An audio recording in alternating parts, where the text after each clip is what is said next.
Sveiki, čia astrologė Aušra Reta. Saulė dabar yra Dvynių zodiako ženkle ir bus didžiąją birželio mėnesio dalį.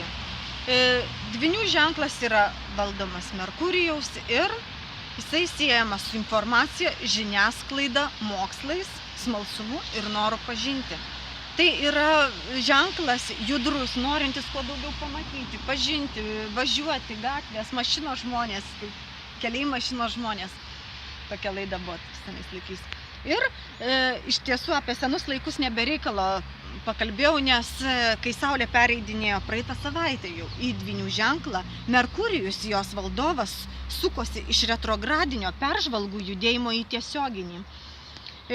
Taigi visas fonas, kadangi tai buvo pradžio perėjimo momentų į ženklą, reiškia visą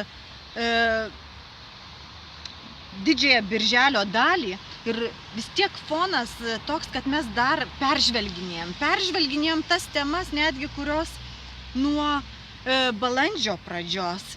Ir iš tiesų, todėl, kad jisai Merkurijus Jaučio ženklė, ieškoma yra saugumo. Tai ypač žodžiu, kurti saugumą savo žodžiu, mintimis, gerovę. Jaučio ženklas siekia saugumo. Protas galbūt ir norime kuo daugiau pažinti, tačiau iš tiesų kurkim savo žodžiais saugumą, stenkimės išsaugoti, ką žiniasklaida daro, tai yra iš tiesų savo žodžiu mes galime padėti. Kartais žvilgsniu ir žodžiu galim labai daug kam padėti. Ačiū, kad žiūrite, gražių, nuostabių žodžių ir nuostabaus birželio ateinančio. Dėkoju.